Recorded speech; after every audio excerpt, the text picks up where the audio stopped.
กลิ่นนี้เหมือนน่าจะเผ็ดน่าดูเลยค่ะ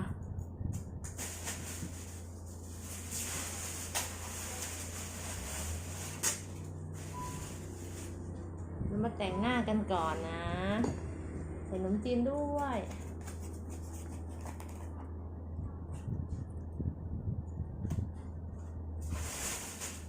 อันนี้ขนมจีนนะคะสวัสดีค่ะตอนนี้เราจะพาเพื่อนๆมากินตำทะเลนะคะปกตินัชชาจะเวลาสั่งส้มตำหรือว่าพวกตำอะไรเผ็ดนัชชาจะสั่งแค่พริก3 ลูกนะคะแต่วันนี้ลืมสั่งว่าไม่เผ็ดแบบพริกเต็มเลยค่ะมาลองชิมกันมาดูว่านัชชาจะกินหมดไหมหรือว่าจะกินได้กี่คำนะคะเพราะว่าไม่เคยกินเผ็ดไม่ได้เลยนะคะไหนพี่อาร์ตลุยกันเลยมาลุยกันเลยค่ะเพื่อนๆอันนี้ตำทะเลนะคะอันนี้ตำทะเลจากร้านบ่าวหลวงนะคะดอนมดแดงนะคะ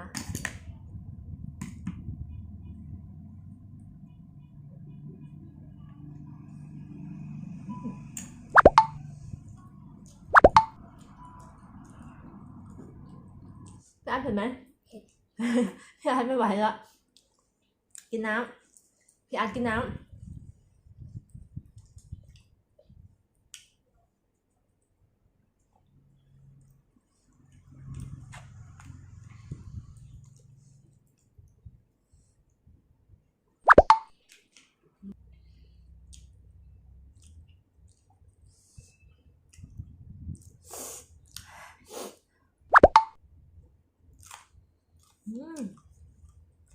พี่อาร์ตไม่ไหวแล้ว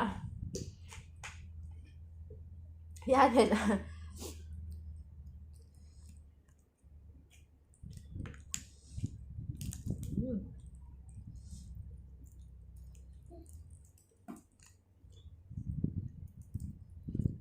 ี่อาร์ตกินไหมกินกุ้งไหมกินกระปูไหมไหม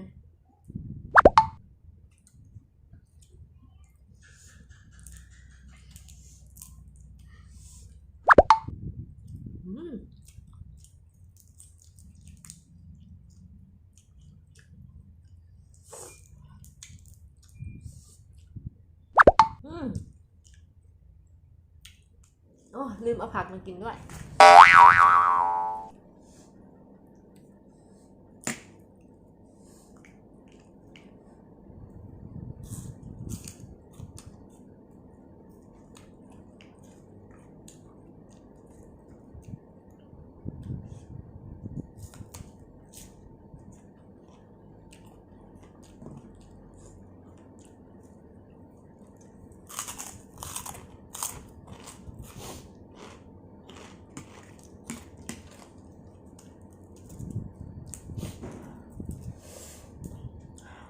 แซ่บค่ะ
แบบแซ่บ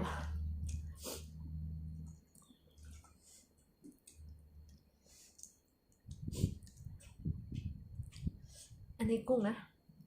กุ้งนะคะ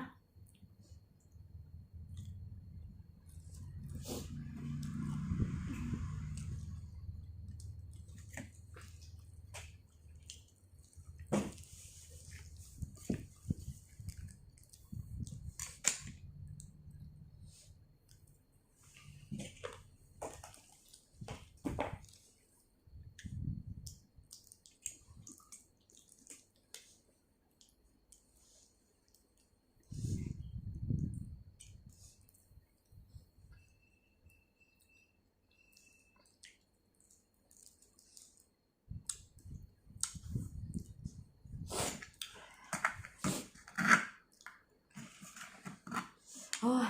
เผ็ดพี่อาร์ตเผ็ดไหม เห็นครับ จะไม่ไหวแล้ว มันเผ็ดมาก มันเผ็ดมาก แต่อร่อยค่ะ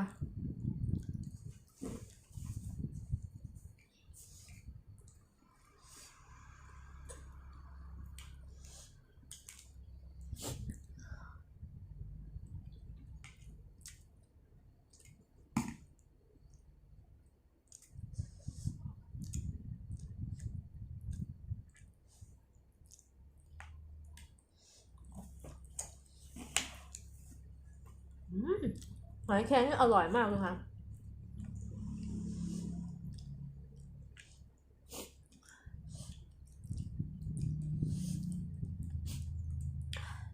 อันนี้เป็นปลาหมึก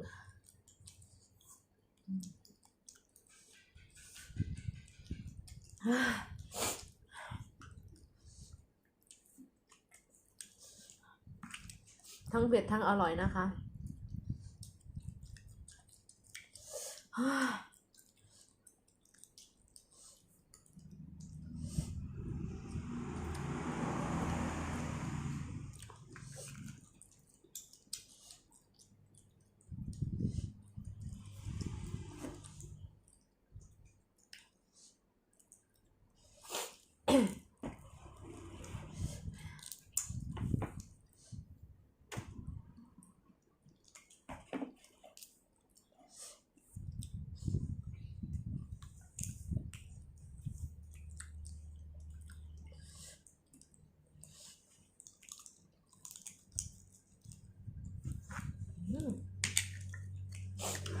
เผ็ดมากค่ะ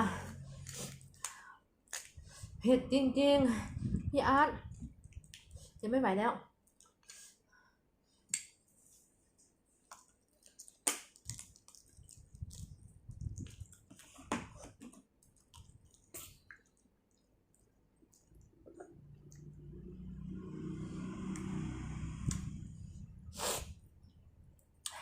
เผ็ดมาก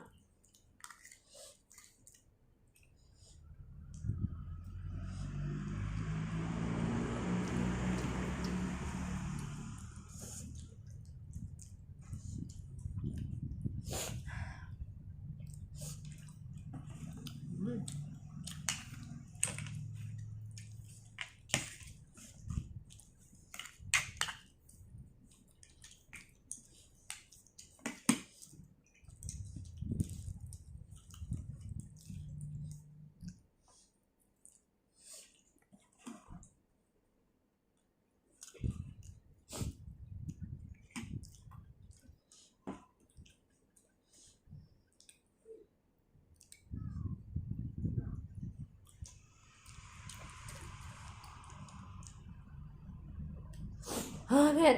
น้ำไม่กินหน่อย โอ้พี่อาร์ตกินน้ำคนเดียว เกือบหมดขวดเลย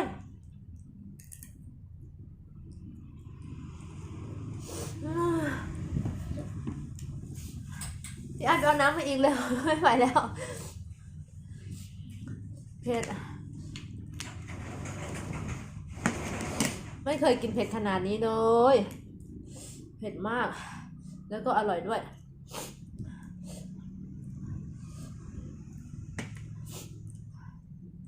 อันนี้อยากบอกเลยว่านัชชาเพิ่งกินครั้งแรกนะคะตำทะเล ยังไม่เคยกินเลยค่ะ โอ้ยเผ็ด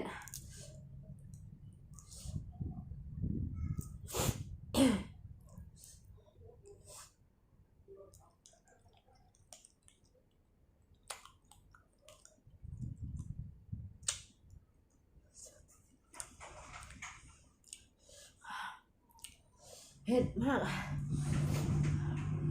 สู้ตายค่ะ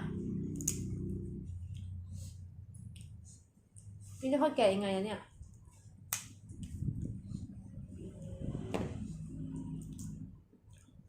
นี่จะได้กินไหมเนี่ย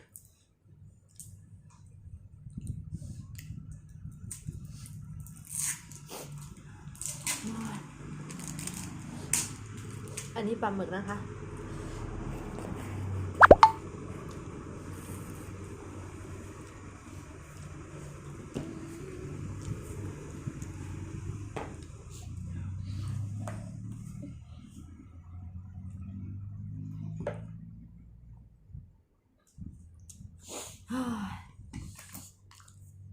พี่อาร์ตจะหมดแล้ว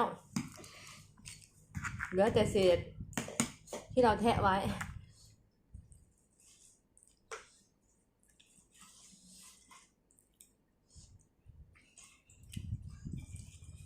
อันนี้กินหมดแล้ว